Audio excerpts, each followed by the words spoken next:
from the vault, high atop the pastoral center of the Diocese of Camden, you're listening to Talking Catholic. Hey everybody, and welcome to another edition of Talking Catholic. I'm Jen Morrow, and with me today is Mike Walsh. Hi, Mike. Who's recording this podcast at 9 a.m. on a Tuesday morning.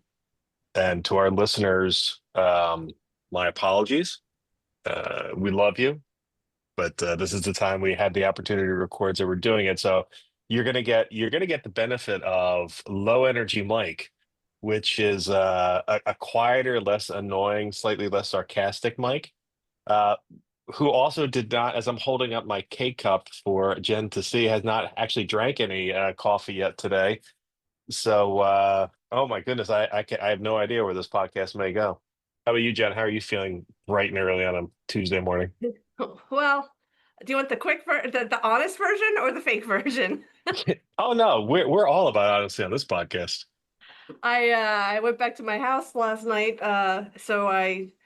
Long story short, I think I pulled up in my apartment at 8 o'clock. Was out the door at 8:25, and though I have also bought a coffee, I have not had more than 2 sips. So let's see if I'm excited about our guests, so I think that's going to give me my natural energy because it's a Mm. topic that we don't talk about very often. So I'm excited about that and the local connections that there'll be. So I'm going to go on my natural spiritual high to get us through this podcast today because coffee is not kicked in. I should also mention to our listeners, if you may have noticed an absence last week, in the sense that we did not put out an episode. I am happy to report that I actually got some complaints that we were missed, that people had to find some second-rate podcast listening on a Monday morning because we were not present. So that was nice to hear. Excited to hear that we have let down the listeners. Yeah. I mean, Only in the sense that they actually do miss us and care about us, so I that was know. nice. That was people were a couple of folks were worried, like, did you guys have did something bad happen? Where it's like, no, just it ended up being a busy week and none of us were available to record, so we didn't do any recording. But at the same time, I will say that my usual schedule of cranking things out very early on a Monday morning to for the benefit of our podcast social media followers. Not having to do that on a Monday morning, I can't say I was terribly upset about that. So I appreciate it because I'm not a morning person. I will say, because we both know that we have some really hardcore listeners, and I did wake up Monday thinking about our dear listener Colleen, who is always so nice to us, took us to Germany with us, and us to Germany with her, and did the little, she showed our logo around while she was standing on the top of Cologne Cathedral. So Colleen, I do apologize that we let you down this week. But We're we back. do have, I'm happy to report, though, that we have a ton of episodes in the offing for the next several weeks. All sorts of different topics. Even Bishop Williams reminded me not too long ago that he still owes us an episode. So we will, who knows, maybe he'll come on sometime in the near future. Plus, I think we had some. I know we have at least one more restaurant review, maybe two more restaurant reviews in the summer offing. So I hope we'll do that soon too. You and Because Carrie? yeah, she's got. We have one that we think we're gonna nail down for in Woodbury, and one that the pastor in Wildwood, Father Maz, is pitching. So we're gonna see if we can make make that come to fruition. But before Carrie has to go back into you know Rowan University mode with all of her students. Speaking about Carrie, Janice, co-host of the Talking Catholic podcast, I Mm. didn't realize that she was very good friends with another one of our frequent guests who has left the diocese to return back to Italy, Sister Cecilia. Oh, yeah, Sister Cecilia. Yeah, that was. I'm very happy for Sister Cecilia, but I'm going to miss her. She was a very positive, joyful, fresh-faced presence within the diocese. Always and at many of Carrie's events. So yeah, we're going to miss her. And she was on the podcast quite a few times. So Yes. Yeah, she's a good egg. You know how we love Franciscans around here, so We do like our friends with kids. That's true. that will be a joke that'll pay off later in the podcast, folks. However, I just realized this morning I'm taking my coat off. Also, we should also apologize to our listeners that this is another Zoom episode. But one of the benefits of modern technology is that we're able to produce these episodes even when some of us are not around. So it's Mm. okay. Well, you and I are around, but our guests are not nearby for the moment. Anyway, Yeah. but we have so you brought to me this idea for a podcast last week, and I think it's a slam dunk. I think it's a great idea. Mhm. So and it's a topic I legitimately don't have a lot of knowledge of. So I'm actually looking forward to learning a few things. What's our podcast topic for the day, Jen? Well, we have a retreat coming up in the beginning of August called Great is Our God, and it is for those who have experienced addiction and those family members as well. And it's being sponsored by Catholic Charities of South Jersey's Addictions Healing Services. And also, there's a lot of guest speakers at this retreat. And so we have two important people on our podcast today who were very involved in that. So I'm going to introduce them. We have Joanne Farrell, who is the program coordinator in Addictions Healing and Prison Ministry Services with Catholic Charities of South Jersey. Hi, Joanne. Good morning, Jen. Good to be here. Good morning, Mike. Good morning. And then we have Jen Dries, and she is a multiple things. She serves as the Calix facilitator in Church of the Incarnation in Mantua, and I'll explain what Calix is in a minute. She's also a church musician and music therapist, and a secular Franciscan. So welcome, Jen. Good morning to all of you. So Good really morning, good to Jen. have both of you guys on. I just said that you're a Calix facilitator, and can you explain really quick what Calix is, Jen? Absolutely. Calix is an association of Catholic alcoholics, drug addicts, family members, and friends who are affected by addiction and are working toward long-term recovery through a 12-step program or other means. And so Calix has been around since, I believe, 1947, I want to say, 47. Um, and it originated in Minneapolis. And it was a group of Catholics who were in recovery. They were meeting with a priest and wanted to take their spirituality further than their 12-step program, which was AA. So I find that in learning about the evolution of Calix, it's pretty much spread throughout the world, but mostly in the United States. And we find Calix units have been planted all throughout the United States. And we began our unit in 2020. And so we've just celebrated 5 years together. And so I can explain what that means and what a Calix unit does, if you want. Yes, Yeah. please. Okay. Very good. Yeah. So I think for us, we had the shared ambition that there was something that was needed that was more in our lives. My own story, I'll tell part of my own story here. I found myself on retreat in the spring of 2020, and we know that life was beginning to change as we knew it. I was in upstate New York at a place called Graymoor, which is run as a monastery run by the Franciscan Friars of the Atonement, a beautiful mountaintop monastery. And this was a recovery retreat. I was about 9 months into my own recovery. And being a Franciscan, I just wanted to be in a very special, holy place. And it was a time in my recovery where I was really doing some intense work.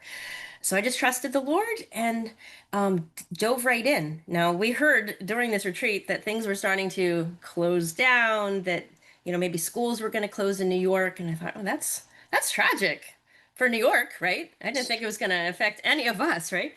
But of course, during this retreat, I experienced a miracle. It was a conversion, a beautiful cleansing of my own shame and self-doubt and guilt.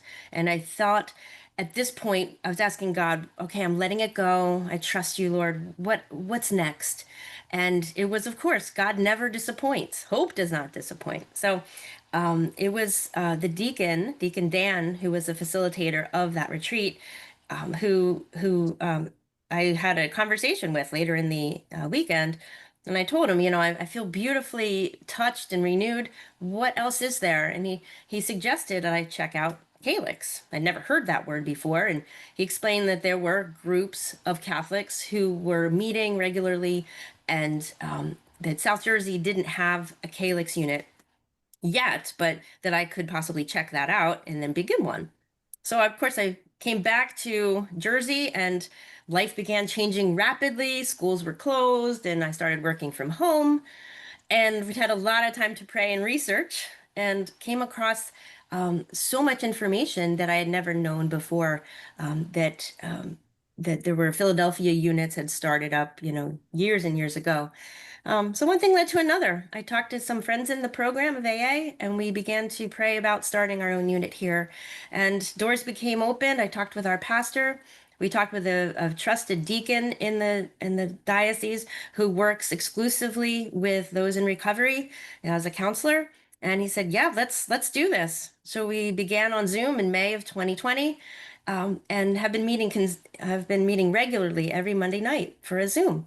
And we took our lead from other Calix units throughout the country that were doing book studies or speakers. And there was this annual retreat that they were doing. So I became involved in their retreats, and we realized that there was a presence in the Catholic community for recovery. But we're also fighting that deep stigma, outside this community of what people think of recovery. I'm sorry, of addictions. And so we can talk about that perhaps. What does the church view? How does it view church? Sorry, how does the church view addiction? How do people face addictions? And how can we offer that strength and hope to people? I absolutely want to talk about that. Just before we go down that route, let's let people know when their retreat is. So, I want to say it a couple of times during the podcast. So let's hit the ground running. When is the retreat, and is it in person, Zoom, etc.? Joanne, maybe you want to give a little information? Absolutely. The retreat, and we're happy to say, is going to be on Saturday, August the 2nd. It will be a live stream, but we're encouraging people to come together in person at Incarnation Parish. They are the host. It will be a start at 9:30, and the angel ministry at Incarnation will be our hospitality folks to get a continental breakfast started. The live stream will start at 10 a.m. It will go till 4 p.m. to follow with anyone who would like to stay for confession as well as for Mass. And all of this, will be at Incarnation Parish. We do ask folks to register directly with the parish, and the parish, I believe that the flyers have already gone out, and that can be done directly by just calling their parish office. And the parish office is, again, the church is located at it's at 240 Main Street, Jen? Yes, it is. In Mantua, New Jersey. And, and they're keeping the list running. Now, people can also register online if they cannot make it in person. There is no cost for this retreat, which is wonderful. We do ask for a free will offering. The link is still being worked on because they've just moved over. They're relaunching the website, the Calix website, that is. So the Calix website is just got a little glitches, and hopefully that will be resolved this week. So you can register directly at the Incarnation Parish, which is probably preferred at this point. You could also check back with the Calix website to see if the registration link is open. You can register through them as well if you're not able to make an in-person at Incarnation. And I'm going to give you that phone number. So the phone number for Church of the Incarnation is 856-468-1314. And we'll put it in the program notes. And then the website for the Calix International Society is calixsociety.org, CALIX society.org. But again, we'll put those in the show notes. And I think it's important to note that there's a lot of speakers at this event, and I'm guessing just to clarify, even when you do go to the church, the Incarnation, it will be Zoom there too. It's just the idea that everybody's getting together, correct? Absolutely. That's the way it's intended. Yes. So we have a lot of guest speakers. I can just go down the list on the flyer, or you guys can talk about them. What's best, do you think, Joanne? Jen, feel free, but I will tell you that the guest speakers that are all part of our Calix International Board, and they come with their lived experience, which is really deep, and their faithfulness and how their faith has helped them to maintain their sobriety through years. So I think that this is just going to be a fabulous retreat.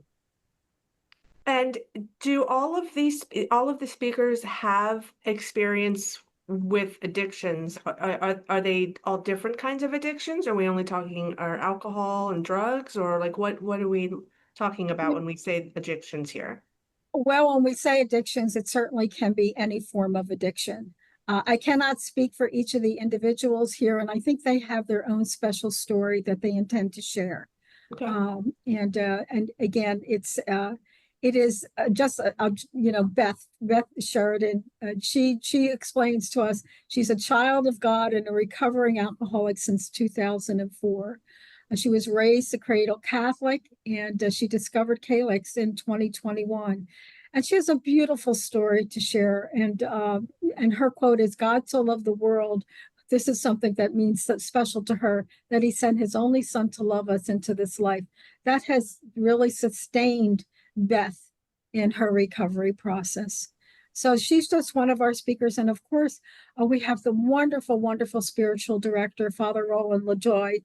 And he's our national chaplain of our Calix International group. And he too comes, with his own lived experience, and just a wonderful homilist, and I think a message, and he calls us all pilgrims of hope. And we're all looking forward to hearing from Father Roland.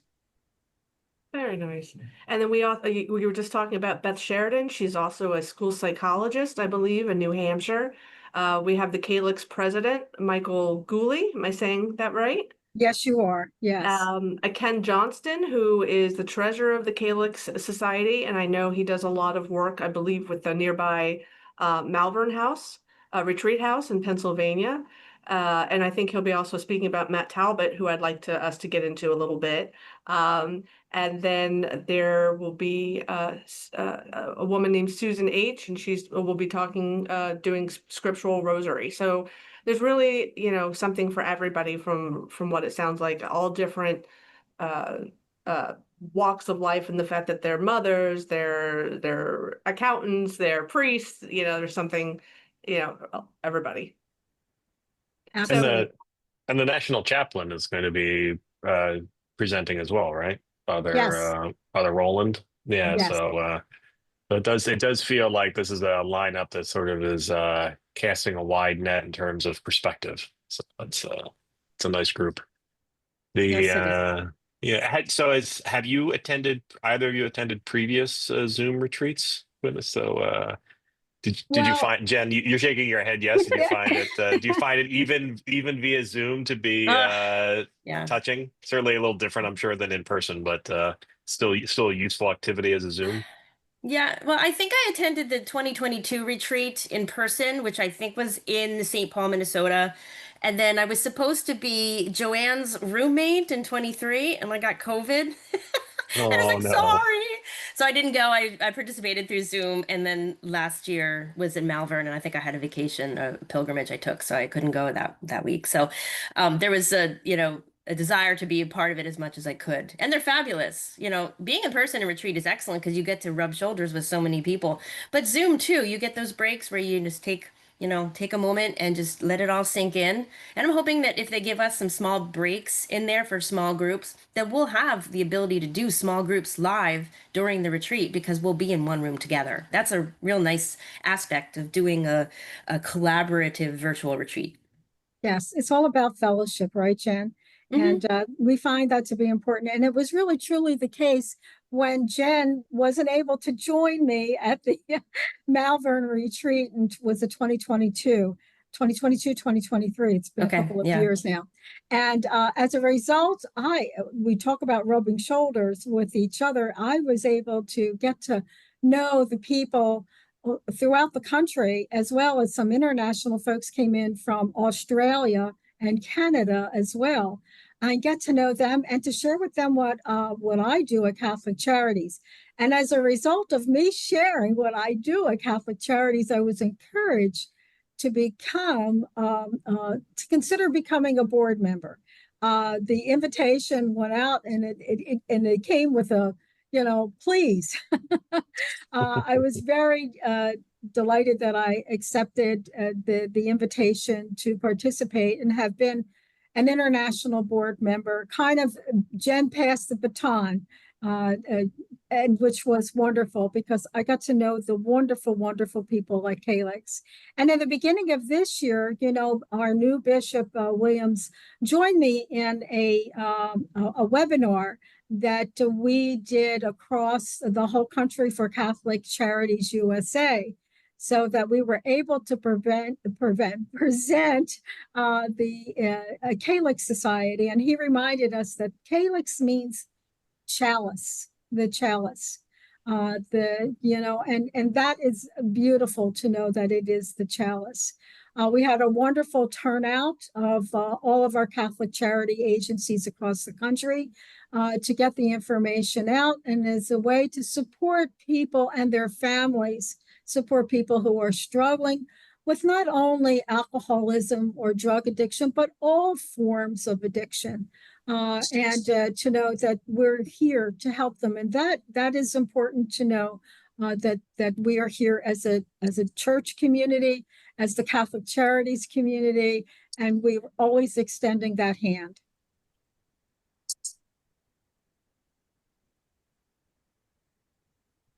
I muted myself. Oh, no. I No, there muted we go. myself. It was a classic mute mistake. So, Jen, kind of going on what Joanne was talking about, let's go back to something you said at the very beginning of the podcast when you were talking about, the stigma that can be around addictions, and then also how the Catholic Church walks with families as well as those in addictions. Well, yes, absolutely. And what a grace that is. The statistics, I think, are underreported, in my opinion. What we know from my work in AA, it's 1 in 10 have an alcohol addiction. That's a big number. If you look, in any Sunday mass, look around, there's 300, 400 people, 1 in 10 in each pew, that's a lot of us. And add in there the rest of the addictions that are chemical addictions, let's say the drugs or other behaviors that we consider to be, maybe video games or overeating or food, sex, porn, etc. There are so many addictions that you can put in that category of excess, too much, things that corrupt one's lifestyle or affect relationships. Our Calix unit, as an aside, is studying a book called Addiction and Grace by Dr. Gerald May. And in that book, a fantastic book, he unpacks addictions to, gosh, everything. Think of those of us who compulsively exercise, or people that have a need to always be in control, people that are addicted to cough medicine or diet soda, right? These are things, or nicotine, like there are so many things that we as humans accumulate through our journey through life. And so he starts to really question, why do we do these things? Are these things that we have clung to because we're trying to fill that God-shaped hole, which Dr. Richard Rohr also speaks to in a lot of his books? Or have we used those things to put up a fence as attachments that we then push away God? And, these are things that we in Calix unit really start to focus on, doing those deep dives, taking away perhaps those fences and allowing God to really heal us. The healing begins in our 12-step programs, but by stripping all of that away, we really can allow that intimacy with God and that true healing. It's really a miracle when we feel that and sense that and share that with others. Joanne, or Jen, but I'm thinking Joanne because of your role with Catholic Charities. What if you are the family member of someone who hasn't gotten to that point, right? Your family member doesn't even recognize that they have an addiction. Is the retreat and Calix in general, can they also walk with the family and then and in some way also help their loved one? Absolutely. We encourage everyone to join us, and all are welcome. Families who are struggling, friends who are even impacted by someone else's addiction as well, because sometimes it's the neighbor who sees what is happening to that particular person, and would encourage them to seek out good resources, and one of them may be a little bit more dive into their faith. you know uh, uh, addictions are really a physical illness, but more than that, it's a spiritual battle. And as you heard Jen mention about it being a miracle, when that aha moment comes where people do realize that how important their faith is in their recovery. But it is a journey. It is a journey and a process to get to that point of recognizing that help is needed. But we want to be there for them. We want to encourage them, and not only encourage them to become or participate. And there's no, there's no limits or boundaries as to when they should come or how they should come. We just say, come. We're here for you. In addition to the Calix New Jersey unit that is offered through Incarnation, we also offer a non-traditional support group for families and family members of adult children, mostly adult children, and the struggles that parents go through, and allowing them to share, and not only share about their daily, weekly lived experience with the family member, but also to encourage and uplift them, and to know them, to let them know that we are there to support them, and in prayer, especially in prayer. And so it's my role to guide folks, to these two wonderful support systems that are in place, and they're there for us, and people have and certainly engaged in participating within Calix as well as in community connections. And I only hear just wonderful things. I get these just great, thank you, Joanne. Thank you for guiding me to this.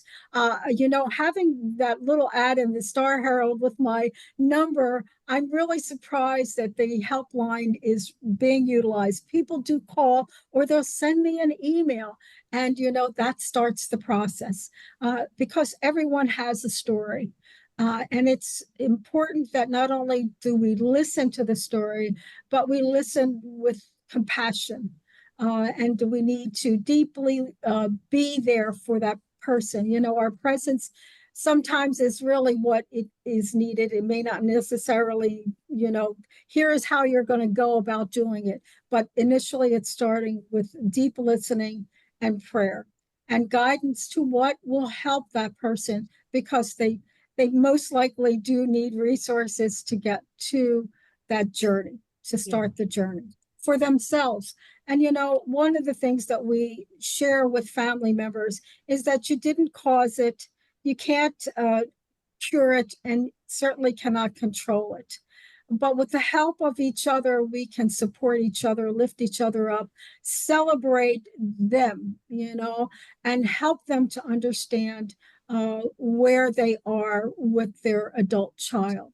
So there's a lot to this, and it's, the human behavior is very complex. So there isn't a one size fits all, but we just have to be willing to be there for them. Yeah, it's listening to you, Joanne.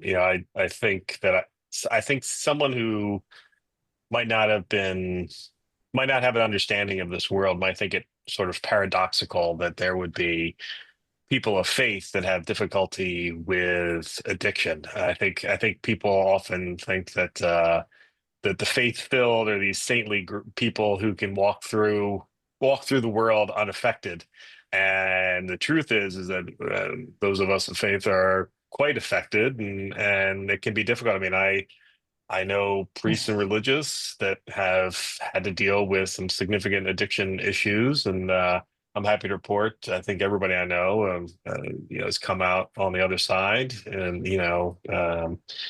winning that challenging battle of addiction day to day. But I think that none of us are immune to it. I Mhm. think some of us, maybe we get a little lucky genetically, but it's an insidious addiction is an insidious disease that can really, really affect you. And oftentimes it's never a bomb being dropped on you. It's a tiny little thing here and a tiny little thing here that builds over time. So do you have advice for a person who either has a family member struggling with addiction but hasn't come to the realization yet, or they themselves are a person who is struggling with addiction yet but hasn't come to the realization, like that first step? That's a great question, Mike. And the advice is to be open, to know that there are many resources that are available through our community, through our county, and even in our church, that we are there for them. It is important to let people know that the Catholic Church welcomes everyone. There's still a lot of stigma around even openly talking about someone we know or a loved one. But I think because we're having more of these discussions, people are able to share their story. So indeed, I encourage them, if the first step even is to just call me or call any kind of a local support group, we're here for them, is really what it is. Our county offers many resources for those that are seeking, for the physical side of this, as well as for the behavioral health side of it, because many people do need counselors and therapists. I have to agree with you, Mike, about how addiction really starts. I don't people really believe that addiction is something that they wanted to do initially. It never intended to be that. But 90% of the people who do become too addicted to a substance, they are cured.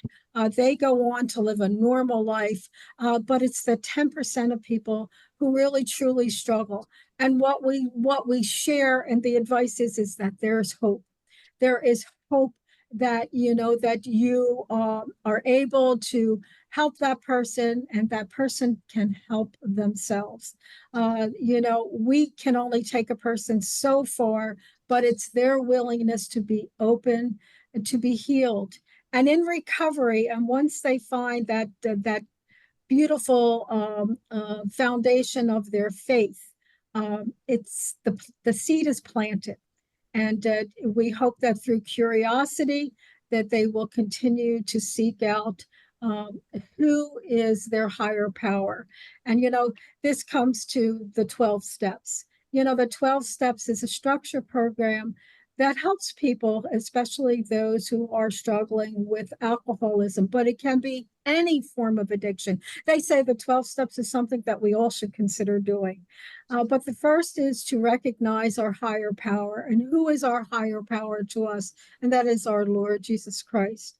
And so, with that in mind, these 12 steps work together with the Calix Society, for those that are part of the Calix Society. It does not take the place of a 12-step program.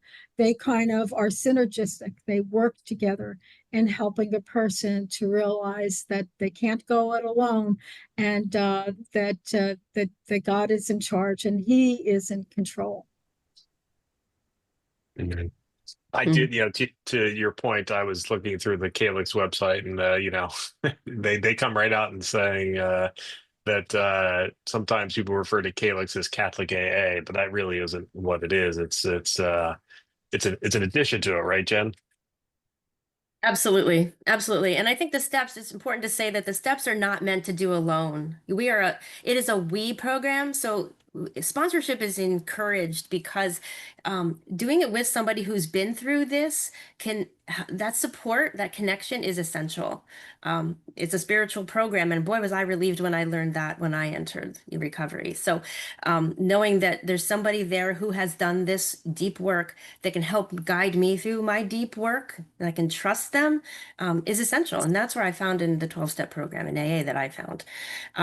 I did want to mention something about Joanne's work too. She has the ability, and she has met with the deaneries, the priests of the diocese, which means that she's sharing exactly what she's sharing today for priests and making it relevant, because these priests are going to see parishioners come to them, and just to put an identity to a non-stigmatized voice, that you're going to be able to minister to people, and there are resources available. So, the question of what to say when somebody comes to you, I might have an addiction. Hopefully priests have a little bit more knowledge because of what Joanne's been able to help instill in our priests. I think that's really important too, having the feet on the ground. But hopefully parishes realize this and are creating addictions ministries for this purpose, because many churches are hosting AA groups already, but there's more work to be done to help support and love one another in this journey. It's interesting. We've been talking about the 12 steps a lot, and like you said, churches of all denominations host these meetings, and sometimes they are just the host. The meeting meets there. It's interesting. I always thought that the 12 steps are not tied to a faith or faith in general, really, but all of a sudden it naturally takes form that you can't do the 12 steps without a higher power. And for us, of course, it's God. Yeah. Yeah. I think that's something. I also really have to echo what y'all said about community, whether you're the person going through addiction or the family members themselves. I personally lost somebody to drug addiction, and it was a while ago, and I think maybe because it was a while ago, there weren't the resources that there are now. At the beginning of the opioid crisis, there was somebody who did not have any addiction. He wouldn't even take a Tylenol, but he was injured on the job, and just unfortunately went that way. But in addition to trying to be there for your family member, the family unit itself, you feel stigmatized. Who can I talk to about this? And I remember at the time, we went to a few events where it was like an outdoor concert for families who had lost or were in the middle of walking with somebody with addiction. And not that it cures everything, it doesn't, but just knowing that you were at a tiny, not like a big concert like BNC, there's a tiny beach concert, but you're with people who know the pain that you're going through, that you're hiding behind a mask because you don't know what else to do. So this Calix event, to me, whether you've already been, through an addiction, you lost somebody, which you never really get over, or you're going through it as a family member or the person with addiction, I would say, please go. It doesn't matter what stage you're in. This is something I think for everybody, the Calix event. Absolutely. Absolutely. So, you mentioned the other, you said there were two, in addition to Calix, you said community connections. That's right. What exactly is community connections? Community Connections is a non-traditional support group for families. And we gather every Saturday morning at Incarnation Parish, or it can also be via Zoom for those that are not able to get there in person. And that starts at 9:30 in the morning. And, Jen, I'll be happy to send to you the contact person's name. The program is facilitated by a couple, Kathy and Bill Doherty. They're just wonderful people. They too have lived experience with one of their children. And it has been, I believe, maybe 12 or 13 years now that this wonderful support group has been in place. They have touched the lives of many, many people, not only within the parish, but within the community.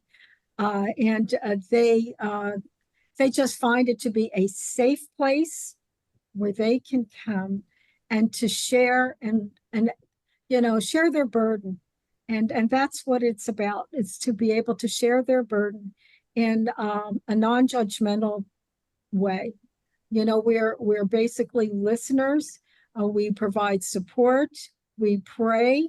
As a matter of fact, we always end with the serenity prayer, which is a very, very important part of our group. And I believe that we include that in our Calix society. We read the prayer as well, because that's important to know that we can't change the things that we want to, and I think we just have to leave so much up to God for guidance. But we still have our part to do, and that is to be responsible, to be there, to be present, and to help each other. That's what community is about, and that is what church is about as well. We should probably Go take ahead. note of the fact that we've been talking a lot about AA and the 12 steps. There are a lot of people out there that feel that they have very busy lives. I think a lot of people with addictions find a lot of reasons not to do things. But AA specifically, that's an organization where, it's worldwide. You can find meetings somewhere at any time. I even remember when I was researching, I'd never been on a cruise before, and I was researching cruises, and I kept seeing this this thing popping up on the cruise itinerary. Darn it, now I can't remember exactly how it was rephrased, but the Friends with Bill meeting, I think, is what it was referred to as. And it's, if you're in the know, that is a AA meeting on a cruise ship or anywhere. I know the Friends of Bill meetings go on. So, you know, I'm friends with a lot of people who travel frequently and always say that they kind of get stuck in ruts because they don't have a lot of time that's their own. And I just like to, remind them whenever possible that there's a lot of help every place. Like even on a cruise ship, you can take advantage of something like this. So yeah, I think we make a lot of excuses, particularly as those of us seasoned adults who, have sort of fallen into our habits. Joanne, you mentioned this earlier. There are these resources that exist, and they exist in all different forms. And there's a multitude of people out there who have been either through what you're going through or something awfully similar, and really want to help you find peace. Help you find safety. And all it really takes is, I know what I'm about to say sounds simplistic, but all it takes is a willingness to be open to the possibility. Absolutely. I mean, if it's just something to consider for those who might be struggling in any form of addiction. Yeah, and I think I want to add to that AA and NAR, like NA, I'm sorry, NA, are anonymous programs. Confidentiality is essential to this process too, to help beat that stigma too. But I think that's one of the tenets of when the Bill W. and Dr. Bob were creating this program long, long ago in the 1930s, that people can walk into these programs and feel hopefully safe immediately, because we're going to, keep that anonymity essential, protected. I can't tell you how many people will come to me and say, well, I tried AA. It wasn't for me. I didn't like it. People turned me off. I couldn't relate to them. Well, I always ask what, more like, what was it about it? How many meetings did you try?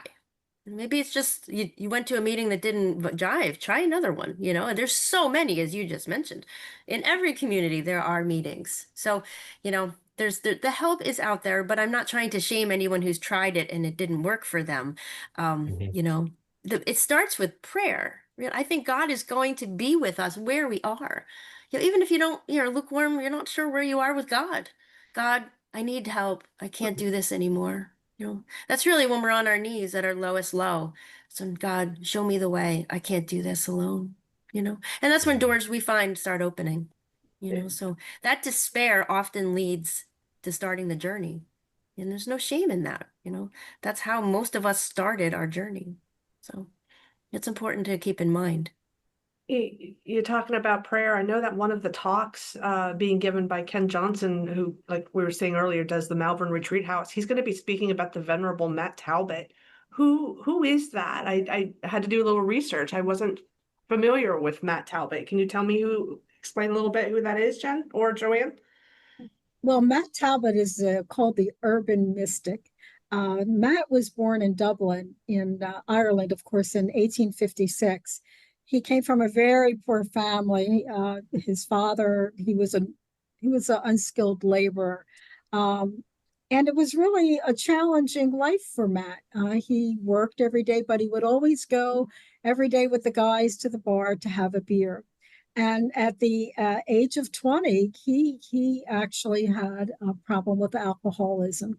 And, he had a really amazing story at the age of, I believe, I'm looking here, Jen, feel free to help me out here. It says one day at the age of 28, he was disappointed by his friends who would drink. And so he decided to go to Mass. He decided to go to Mass and to go to confession.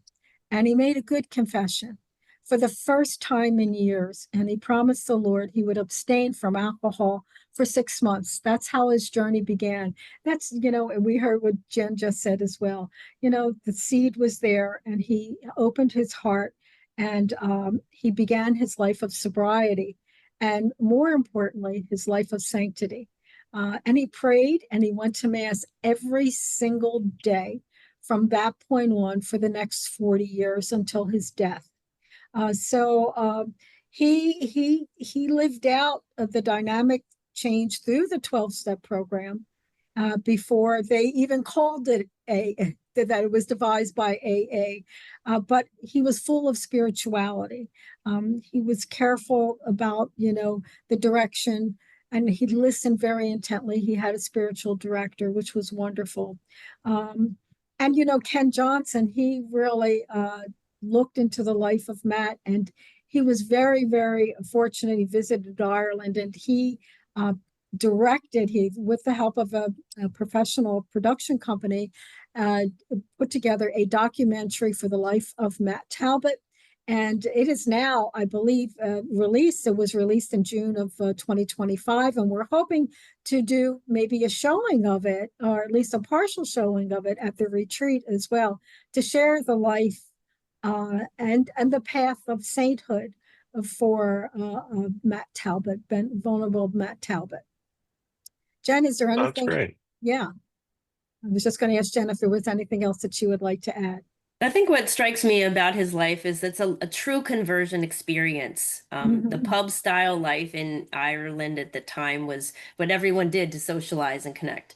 And he was just in a terribly destructive path and asked for help, as I just mentioned. Starts with prayer, and he realized that the Catholic Church and his prayer life needed attention. He needed to give more to God, and he began praying more on his knees. And it's thought that he would spend 6, 8, 10 hours a day on his knees in his room. He became a secular Franciscan after this conversion experience, and then lived the rest of his life, I guess, as a single person following whatever God, had for him to do.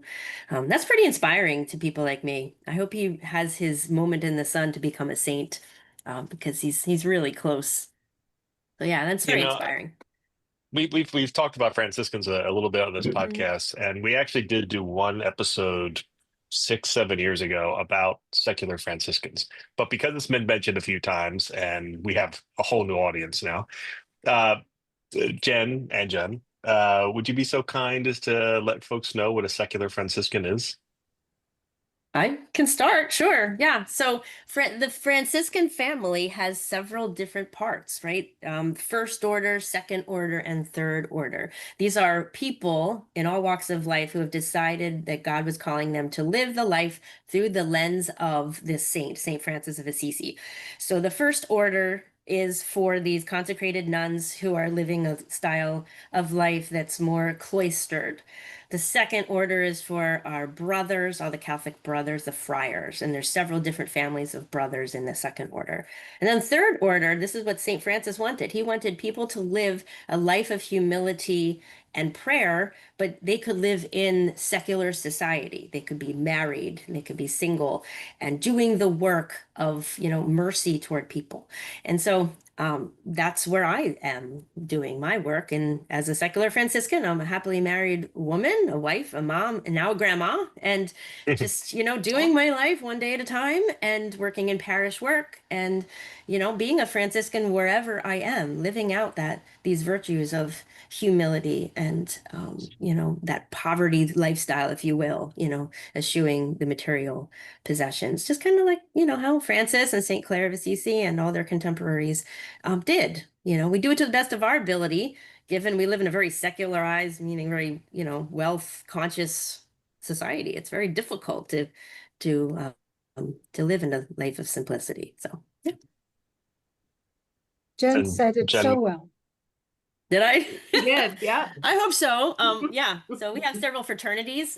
We gather in fraternities, and we have two in our diocese. One that meets at Christ the King, Haddonfield, and the other one's in Egg Harbor Township. So yeah, there are two, and in Jersey, there's a number of fraternities, and yeah, that's how we kind of be. Yeah. it's awesome. And it's our listeners have probably heard over the years, Jen Morrow has made references to Franciscan nature herself, her preference for going to parishes that are Franciscan in nature and her things like that. Preference.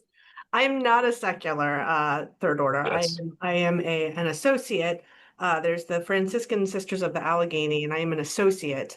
And what associates do is we have a couple of chapters across the U.S. and Brazil and Jamaica.